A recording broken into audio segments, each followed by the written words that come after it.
Hello and welcome back. Yeah, decided I'd get on even after that 60-point loss.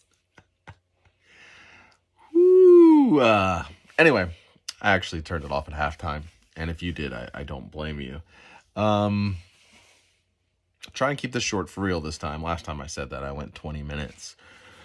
I don't really want to talk about the game. I mean, what are you going to talk about 63-3? Right? But just really talking about the predictable reactions that are going on social media.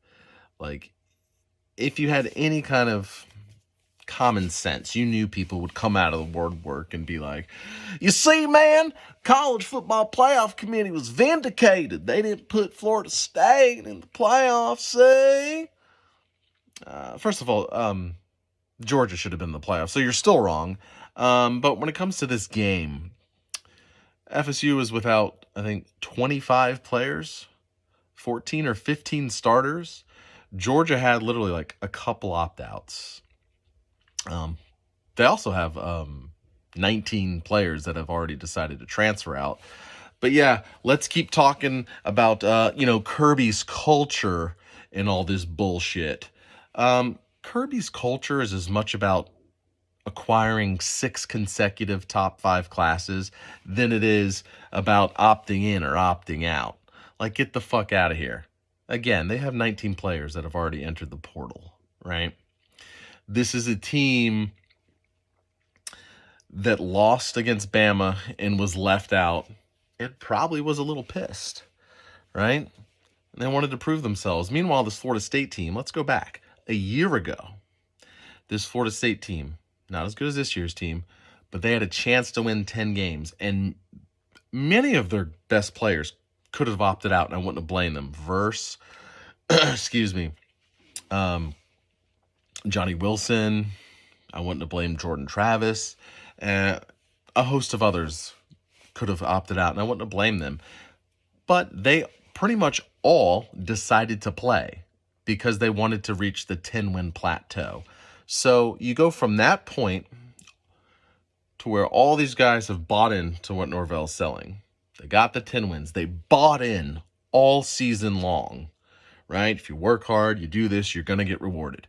They win all 13 games they played. Then the committee tells them that's not good enough.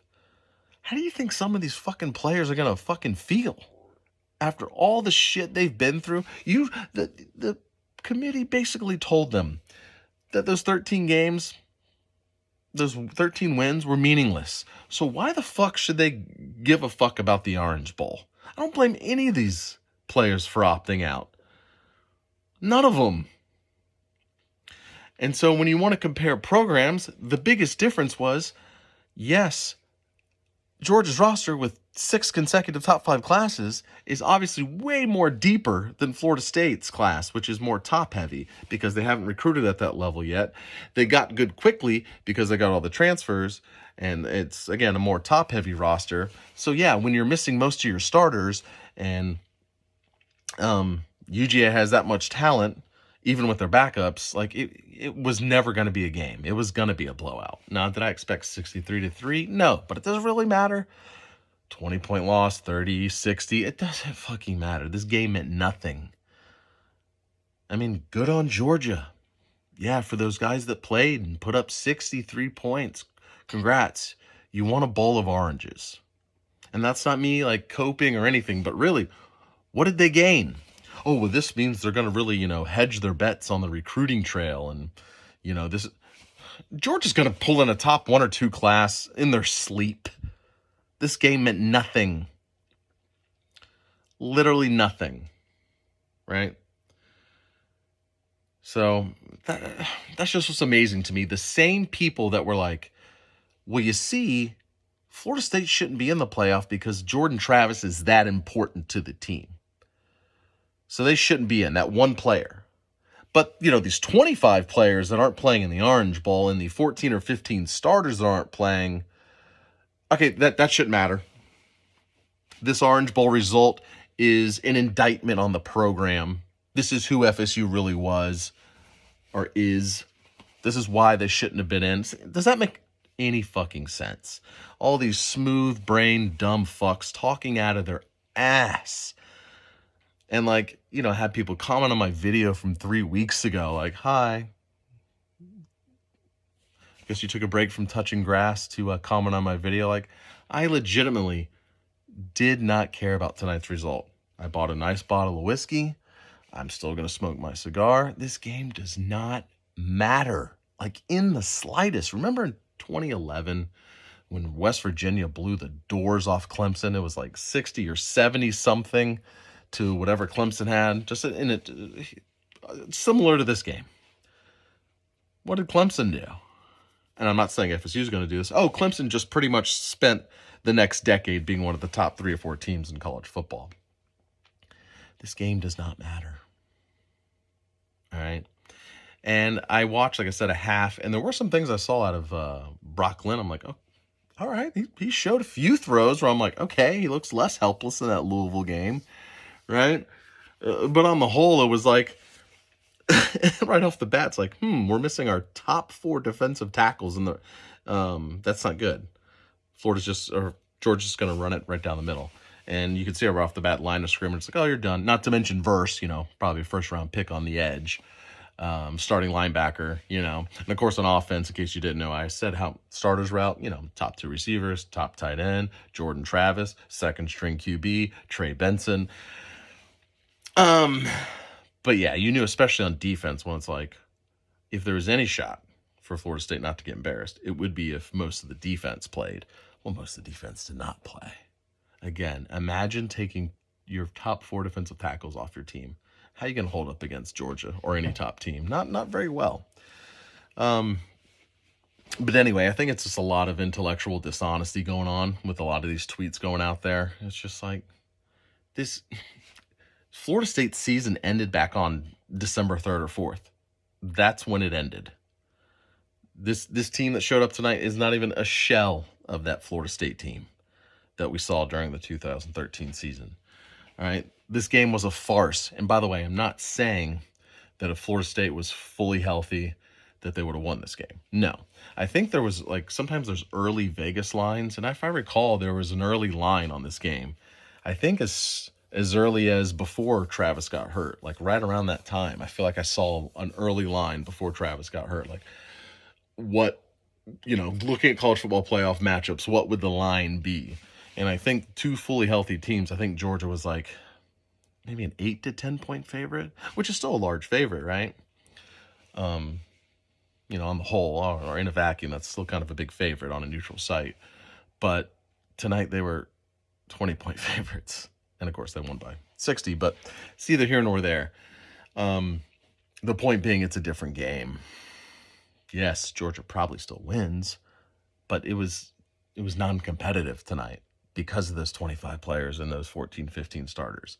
I think it was something like, at one point early in the game, FSU lost like 2 more starters to injury. I think it was 1 or 2 linemen. And so in the first or second quarter, it was essentially like 3 FSU starters versus like 15 Georgia starters, like something ridiculous. So it is what it is. It like many bowl games that aren't the playoffs, this has nearly no effect on the following season. People talk about bowl momentum.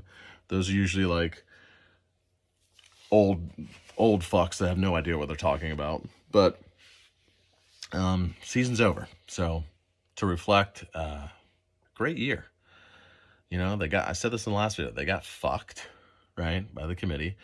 Again, I think Georgia got fucked too. I think I said that last video too, that Georgia is one of the 4 best teams, easily.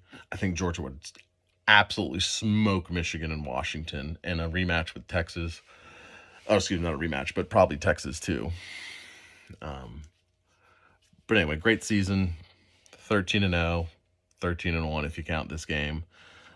Very memorable team, very likable team, a lot of big moments, a lot of adversity faced, especially the last couple games when you're on your second and third string quarterback. But I'll never forget this team. It's like, I made a point, I said in the last video, I bought a cigar every Friday, and they turned into 13 victory cigars. I took in every game and really appreciated it because it was not far, we're not far enough removed from the 4 straight losing seasons from 2017 to 2021. So I really appreciated it. And I know some rival fans might not want to believe that, not want to hear that. Well, all I can say is go fuck yourself. Fuck you. Fuck your program that's currently, I don't know where they are. Billy's probably going to get fired by this time next year. Mario can get all the top five classes with 14 3-stars in them. He can get all the classes he wants. He's proven throughout his entire career he does less with more. His ceiling is capped at 9-10 wins because he's a fucking bonehead. So if you're a fan of one of those teams, I'm sorry. I mean, if you want to cope, popular word nowadays, if you want to cope with Georgia's victory tonight, I guess. But I'd worry more about your team and how it's seemingly not going anywhere fast. Now that the season's over, now FSU has a lot of work to do in the portal. Yes, they have a lot to replace. But if you read the reports from 24/7, they have a lot of coals in the fire when it comes to portal players, not just quarterback and Cam Ward or DJU, but players on the offensive and defensive lines that they're talking to, linebackers, even Evan Stewart from Texas A&M. But that'll be a video for another day. Regardless, you think they're probably beginning of January, things will start to pop with the portal, and this team will look completely different. Okay. And the other thing I'll end with is now that they just secured Mike's first top 10 class, now going forward, you have to stack them because what you did see in this game is the obviously discrepancy in depth. You lost your top guys. You had nothing, much of nothing to back them up. Georgia, even with a couple opt-outs, it didn't matter. And then when they went to their second string, it really didn't matter compared to your second and third stringers, right? Obviously, their starters were going to boat race our bench warmers, which they did, but even their backups, are far superior. So now it's time to attack the portal, hit the 25 class running, and start stacking those classes. But now it's a long freaking off season. Don't let this game, again, like I said last video, don't let that decision sully this year. It's been a fantastic year. Unless you're fan of a team in the playoff or Georgia, I guess, you got no room to talk. Like none. I guess if it makes you feel better. Anyway, that's it. That's all. Go Noles. I'm out.